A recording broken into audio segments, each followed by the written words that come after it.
Janoo, and I'm the Economics and Policy Lead for the Wellbeing Economy Alliance, or WEAII. And I'm thrilled to be able to talk to you today about how we can design policies and utilize policies to build a well-being economy, an economy that really works in service of people and planet. And so to start off with, we always need to start with the question, what actually is the economy, right? In order to understand what the well-being economy is and the movement and how we can build it through policies, this question really stands center. And when you Google the word economy, or at least when I did, the first image that came up is this one. So it's a fairly common, I think, association with the economy of stock market values or GDP growth rates, very jagged lines and numbers that are tracking an area of our lives. But the challenge with this sort of a view of the economy is it really presents the economy as something out there, abstract, that happens beyond our control. When the reality is that we are the economy. Yeah, it is you and I and everyone else, and that the economy is actually just a word that we use for the way that we produce and provide for one another. Yeah, and so with this understanding, right, of the economy, we realize that something has gotten a little bit wrong, right? Because we produce and provide for one another in order to improve our quality of life, right? But ultimately, somewhere along the way, we started to really focus on producing and consuming as if it were a goal in its own right, as opposed to a means by which to improve our collective well-being. And so I've always really liked this quote by Einstein because it encapsulates that approach really perfectly, as a perfection of means and a confusion of ends really seems to characterize our age. And no way that this is clearer than with the emphasis on GDP, right? So we developed the indicator GDP to really evaluate our level of production and consumption in a society, and to understand the sort of monetary value of that production and consumption. But somewhere in the 50s, we started to really utilize that indicator as a metric of our societal progress, to really focus on boosting it at any cost. And as a result, as you can see, we got really good at it. GDP has been growing almost exponentially since the 50s. But the problem is that it's not translating into improvements into our quality of life, and in many ways leaving us worse off. So first and foremost, of course, I think our planet, our home, is being destroyed by an economic system which relentlessly takes from our planet and gives nothing back. Right? We also are experiencing extreme levels of inequality that have only skyrocketed since the pandemic, with now just 8 billionaires owning as much as half of the world. When you add on top of this the growing anxiety, loneliness, and despair that's really sweeping the world, we have to start questioning, what is it really for, right? What is all this economic growth really for if so many in the world are actually just becoming more miserable? And so all of these realizations, when you add COVID on top, right, can lead to a really frustrating realization that why are we and our policymakers continuing to just focus on the economy in the face of such huge existential threats to our society? But the good news is that these realizations aren't lost on people, and people are really calling for a change. With over half of the globe now, believing that capitalism is actually doing more harm than good. And really excitingly, that 74% of people in G20 countries, the supposed winners of this economic system, right, the high income countries, want their countries and national economic priorities to shift from an emphasis on wealth and profits to really focus on promoting social and ecological well-being. And this realization is really, and this call for action is at the heart of the well-being economy movement. It is the recognition that people and planet are not here to serve the economy. The economy is here to serve us. Right? And so we need to stop treating people and planet like they're here to work in service of the economy and start realizing that we have the power to transform this economic system so that it really promotes the social and ecological flourishing for all. Now, the well-being economy movement comes under a lot of different banners, whether you call that circular economy or regenerative development, community wealth building, business for the common good, and so many other initiatives. But what they all have in common is a realization that we have the power to mold this economic system so that it works in line with our social values, objectives, and needs as a society.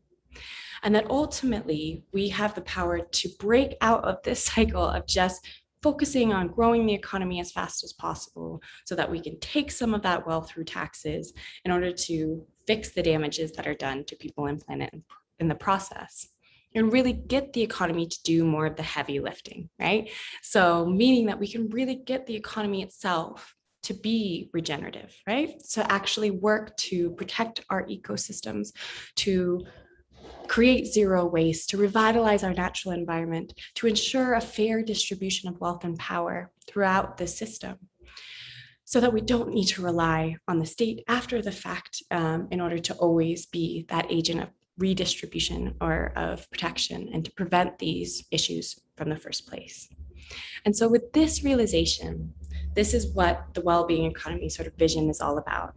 It's about recognizing that we all need dignity, right? And we can build an economy that ensures that everyone has enough. They have the foundations to live in comfort and safety and happiness and need not fear falling into poverty, right? Because there's security and stability in their needs and the comforts that they desire. Critically, it also recognizes our fundamental need for nature, that we are not separate and distinct from our natural environment, but rather an integral part. And therefore, we don't need to purely be a negative impact on the environment, but we can actually be a positive agent for the ecological flourishing of our planet, as is illustrated, for example, by regenerative agriculture, right? And biodiversity protection and regeneration and movements towards net zero and even carbon capture through economic activities. We also need to recognize in a well-being economy our need for fairness, right? And so how building an economic system that is just, has justice really at its heart, where we ensure that there's equitable distributions of time, of wealth, of income, and of the rights of all of the species on this planet, so that there is not this extreme inequality that we are seeing now and increasing concentrations of wealth and power into the hands of the few. It also recognizes our fundamental need for connection, because really ultimately so much of the magic of our economic system is that it facilitates our interconnections all over the world. And that this interconnection between us is so vital for our well-being. It provides meaning and purpose. And so at its heart, it's about focusing on redefining our notion of value so that we are evaluating our work, for example, and its value by its contribution to social and ecological well-being, as opposed to having the highest paid salaries at this moment being in the industries and sectors that are the most exploitive. We would have and really value the work of the caregivers and the environmental stewards, the artists, the farmers, and those who really do provide the things that are necessary for social well-being and ecological revitalization. And finally, last but not least, we all really need participation. So participation is important, not only, right, as an important method to build a well-being economy, but the act of participating and having a voice over our lives is critical to our well-being. And so we want to ensure we build an economy that is molded and directed by the people, that is a reflection of their values and of our objectives, and is really locally rooted in our communities. So all of that, I'm sure, sounds great, right? Yay, let's build this utopia.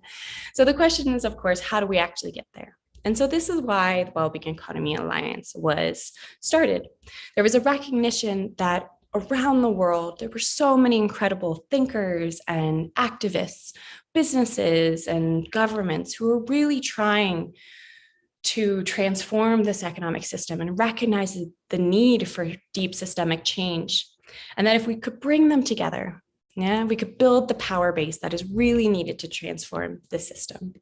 And so our action plan and strategy is to really be a connector, a convener, to support cooperation and collaboration across this incredible ecosystem of thinkers and activists and healers and artists and everyone who recognizes deep down that there's something wrong with our current economic system and believes that they can be a part and an agent for building a better one.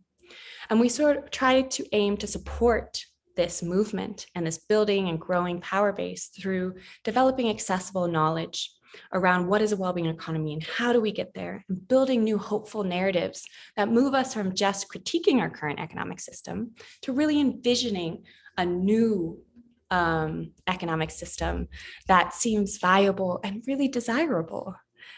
And so with this, WEAII is really ultimately made up of our members. We have citizens and members from all over the world who are bringing their various expertise and their areas, their passions and their persuasions to this movement. We're building, the well-being economy governments, for example, was established, which is currently comprised of Finland, New Zealand, Wales, Scotland, and Iceland. And they now are an independent sort of group that works together to develop a well-being economy. They've all established alternative indicators to GDP that really focus on social and ecological well-being, and meet in order to support one another to figure out how do we develop strategies and policies that can really transform our system. But we recognize that the change we're seeking is not just going to come from the top down, but really requires bottom-up grassroots organizing and advocacy.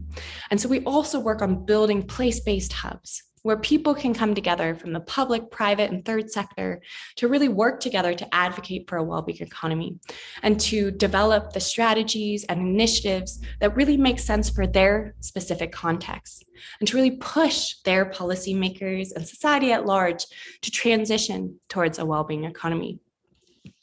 And so thinking about the challenges that our policymakers are facing, but also critically, the rise in grassroots and place-based initiatives, we wanted to figure out how can we support more transformative policy design? How can we really practically design policies for a well-being economy?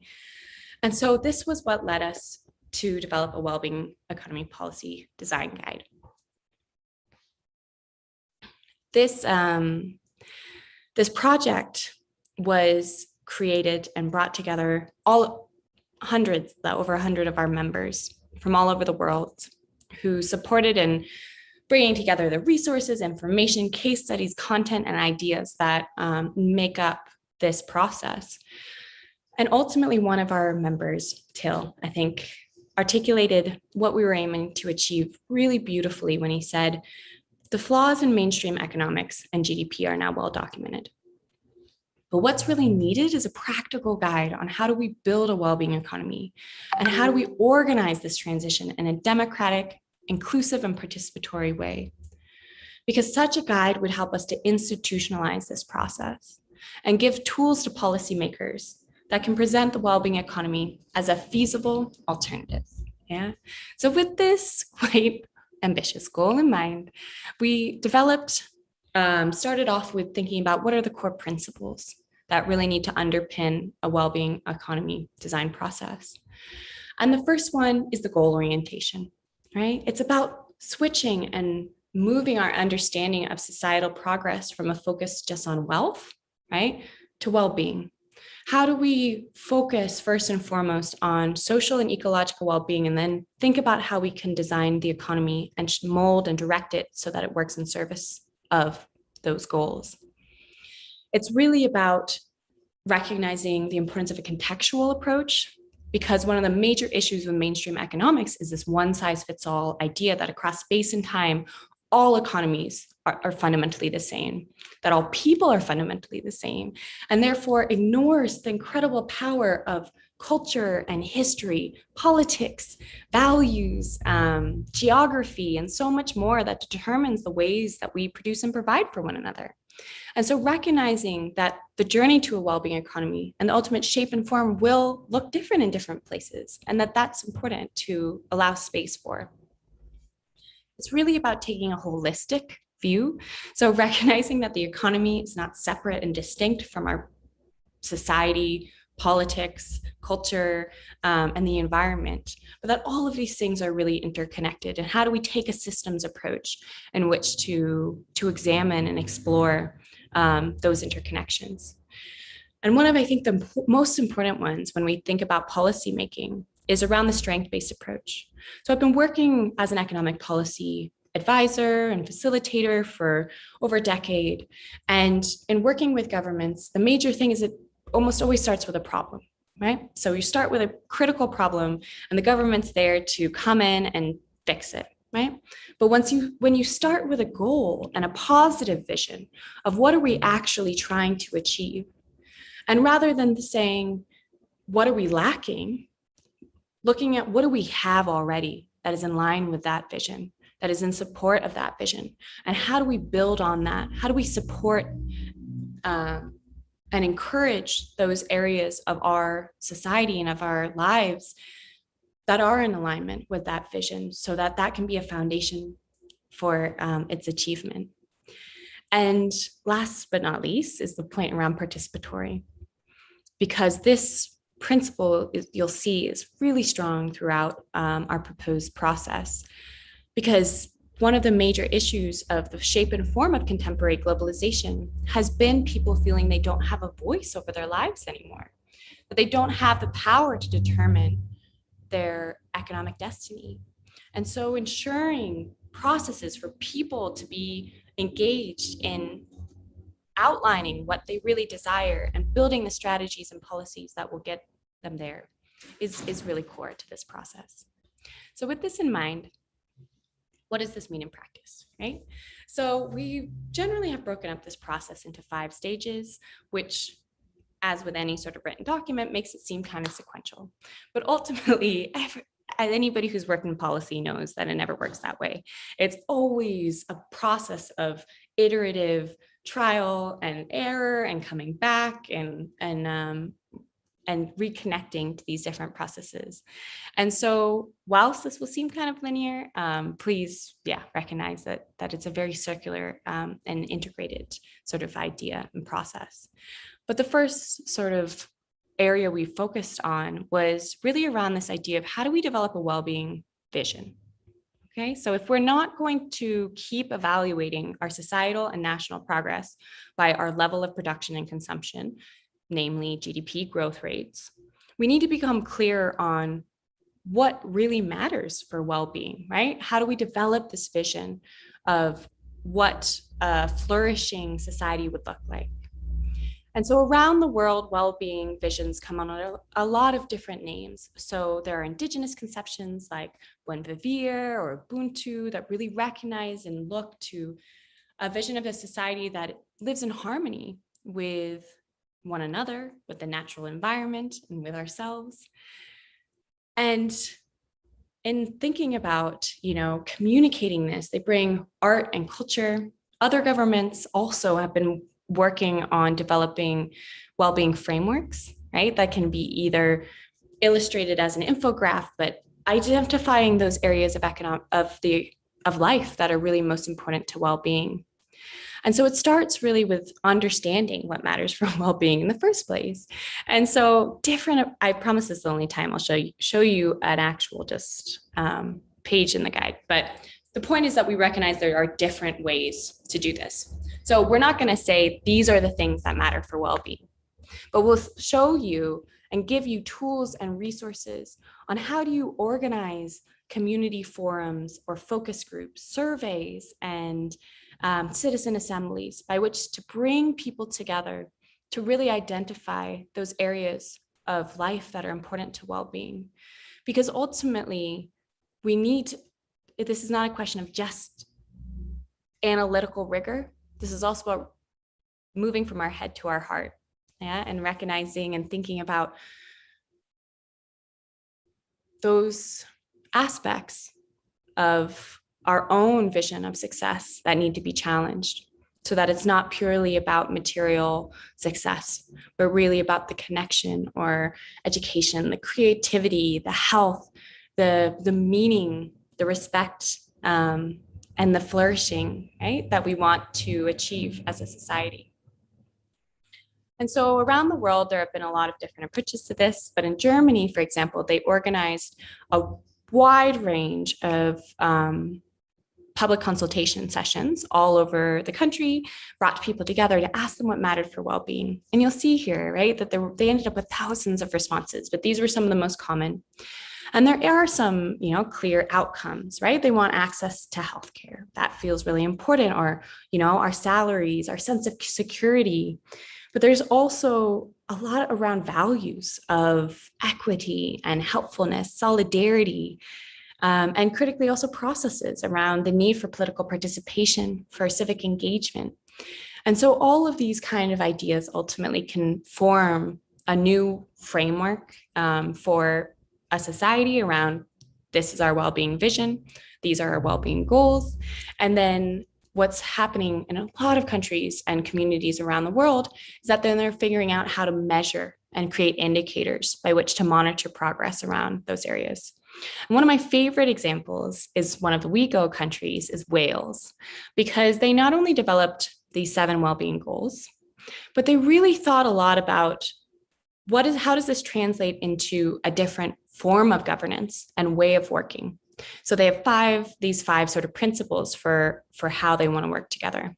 And one is taking a long-term perspective, right? So not just constantly thinking about the short-term crises, but really the long-term goals, focusing on prevention, right? So as we were saying earlier, how do we prevent the economic or environmental or social crises from starting in the first place? By getting the economy to do more of the heavy lifting in the first place? How do we support greater integration, breaking down silos and supporting more collaboration, not only across government agencies, but with society at large, and fostering and supporting greater engagement by people? And with these principles in mind, they realized that that needed to also translate into how they were measuring their well-being goals. And so I love that they put a big emphasis here on effective communication. So they wanted to make sure that any indicator that was chosen could be immediately grasped by the public, that they could intuitively understand why that indicator related to one of the goals or multiple goals that they have identified as important for their society. Because oftentimes, so many have this faith in GDP, right? But how many people really understand exactly what that indicator means? And so the more that we can utilize evidence and indicators that can be understood by the public, I think the more powerful those indicators can become as ownership and agent of change for people. Then becomes the hard stuff, right? So as Wales is trying to break down silos and really integrate more people, this is one of the challenges, but also the exciting aspects of building a well-being economy is around how do we align institutions and stakeholders? How do we get people on board? And a good case study, I think, of this comes from Utah, where they recognized that their economy in the 90s was growing really fast. And it was causing a lot of, while still generating a lot of wealth, was potentially going to have very negative impacts on their environment and their quality of life if it wasn't managed in some way.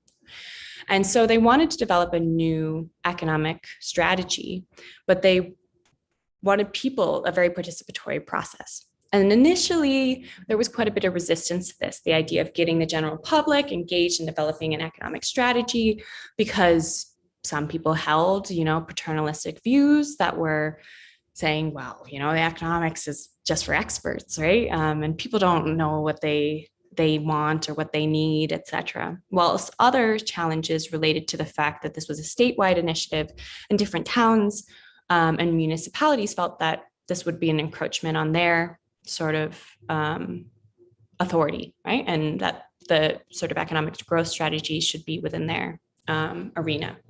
And so there were a couple strategies that they used that might be useful for anyone listening. And the first one was to really frame this as a long-term initiative. So to not try to do this within a 6-month or 3-month kind of timeline, but to allow for a longer process that could continue across any sort of political administration. So it wasn't bound to a particular party or, authority. They also really framed it as visioning as opposed to planning. And that was important because when it was thought of as an economic plan, then it felt like it would needed to be very technical, kind of managerially driven, whereas visioning felt more inclusive for a wide range of different actors. And finally, they talked about it as a process as opposed to a project. So something which would ultimately transcend and continue on and integrate within the whole style of government.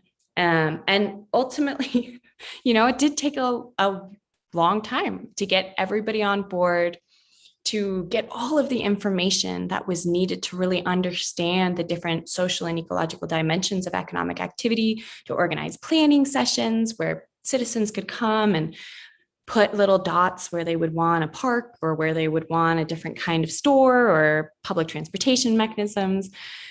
But in the end, it's now been 30 years and the Envision Utah program is still going strong and is a core part of the government process, and indicating really the power of this participatory approach to bring people together and to support a different form of strategy design.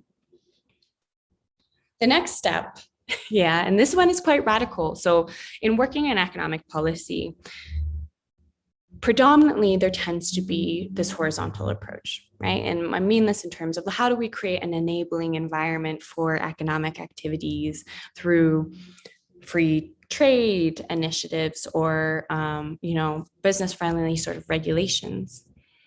But if we're talking about intentionally changing the structure of an economy, you will need to identify which of those activities are really working in service of ecological and social well-being so that you can proactively support them through different policy instruments.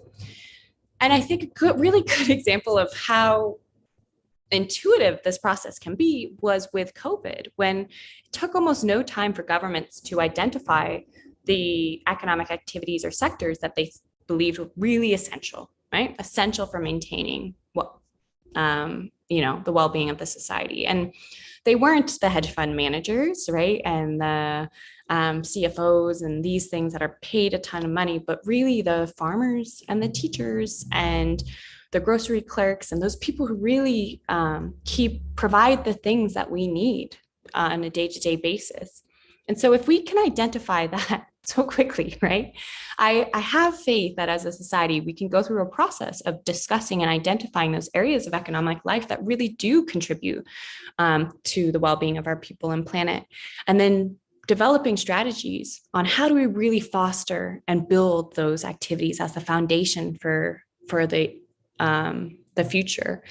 Because I think one of the things that limits us often in economic systems change is this belief that any other economic system is going to be worse than this one. But there was that interesting study that showed that out of all of the activities that people identify as the most enjoyable, they were all carbon neutral. Yeah, they were free kind of activities of ways in which we connect with one another and love one another. And so there isn't a need, there is going to be a correlation if we think about those areas of life we really like and think about building that as a foundation for a different economic system. I think it can bring the hope and the excitement needed to transform the system. But this is not to say, and this is quite important, that this is all going to be very easy, right? Because in order to grow certain activities, it'll often require others to decline. And so this is where really considering how do we manage these trade-offs, and critically power dynamics as well, because we have encouraged and rewarded really large investors and corporations for a long time because we viewed them as the most efficient at generating wealth.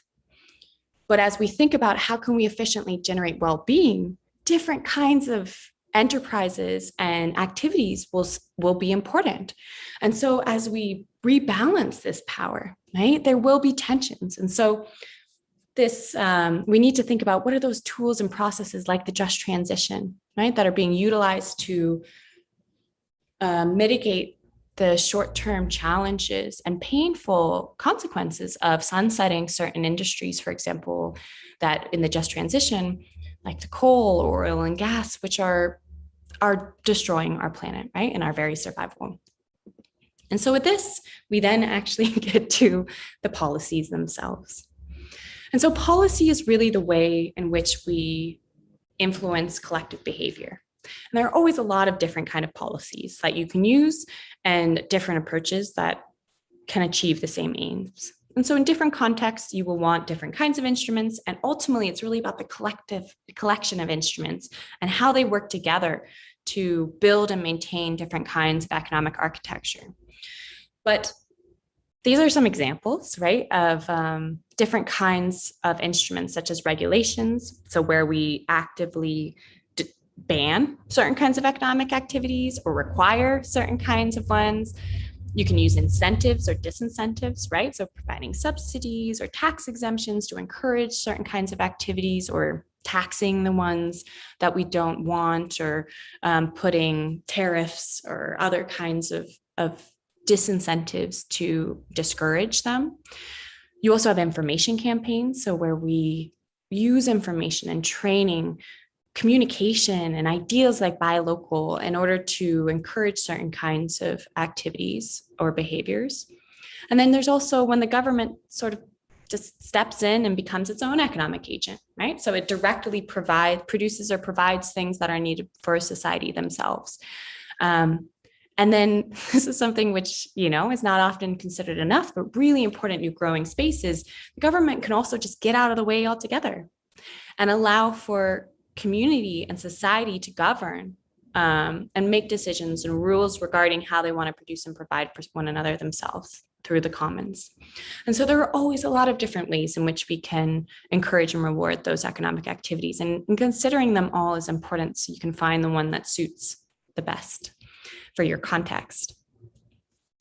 And so as we look towards assessing, right, which of these approaches make sense and how is our current suite of policies influencing our economic system, there's a need to really move beyond not just GDP, right, but so many of the tools that we have that have old economic thinking embedded in them, like cost-benefit analysis, right, where we determine priorities purely on the basis of their revenue potential or how much monetary cost they have.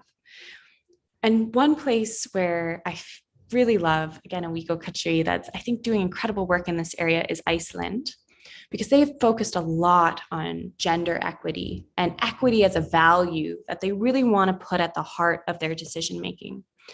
And they recognize, for example, that a lot of their logic, even with cost-benefit analysis, was influenced by gendered thinking, where physical infrastructure like roads and buildings and whatnot were viewed as an investment, but social infrastructure like education and health and other kinds of care work was viewed as a cost. And that came from the fact that men traditionally worked in the more physical infrastructure fields and women worked in the more social ones. And so taking into consideration these kind of ideas and putting equity at the center of the decision-making, a value as opposed to a monetary cost or benefit, they have started to develop much more progressive gendered policies to really support the areas of life that are going to allow for all people, regardless of sex or biological imperatives, to flourish and to have equal opportunities. And so finally, one of the really exciting things we're seeing all over the world right now is a renaissance in democracy. Yeah. So I was speaking with a woman from the OECD recently whose works on participatory sort of democratic processes and research on it. And she said, we look after the past 50 years, and there have been, of course, really exciting experimentations and more deliberative policymaking. But the last year or two, she said, it's exploded. There's just been an exponential growth. And this is really a desire and demand for people wanting to have a voice, And a great example of this is in Barcelona, where after the financial crisis, people really frustrated, right? Really frustrated with government, with processes of decision making. So the government created this online platform where all citizens could propose policies that they thought were important for the city. And the government promised that if, a certain amount, they could discuss them, vote on them, and if they got a certain amount of support, that they would immediately be passed, no questions asked. And this has really revived civic participation and led to one of the first city policies, climate policies, that is actually in line with the Paris Agreement and has really social justice at its core. And so as we see this revitalization and well-being economy policymaking, it's about how do we build those processes so that people can have a say in building the types of policies that make sense for them and their context, as opposed to, just theoretical policies that people believe might work in an ivory tower somewhere. And so then we come to the process of implementation and assessments and really building localized processes for evaluating and continuously learning and experimenting.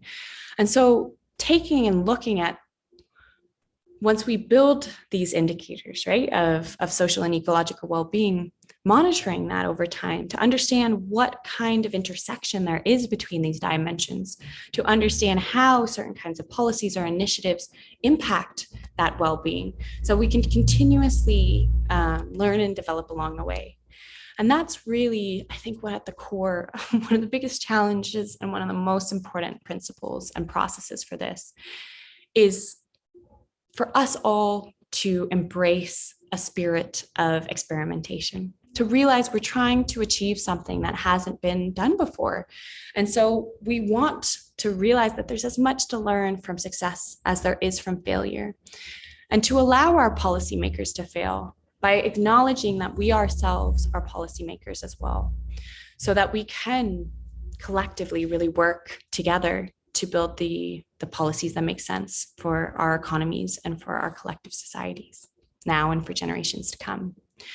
And so with this, this is sort of a summary of this vision, this guide that we've developed, which really begins with the question, how can we develop and internalize new definitions of progress? And moves to, how do we expand our understanding of what the economy is and can be? And to then develop policies to transform our system in line with that vision, and to foster really participatory, context-appropriate bottom-up policymaking.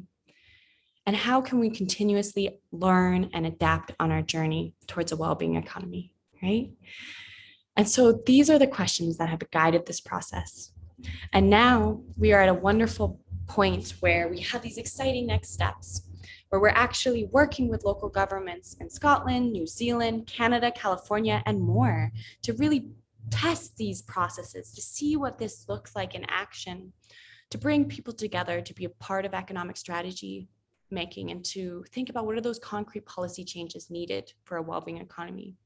We're building this well-being economy policymakers network so that no matter what level of government or what country or you're from, you can meet and connect with other passionate policymakers who are committed to learning and growing together and building a well-being economy. We're increasingly seeing our membership around the world growing and building more place-based hubs so that they can work together to advocate for these changes in their specific location.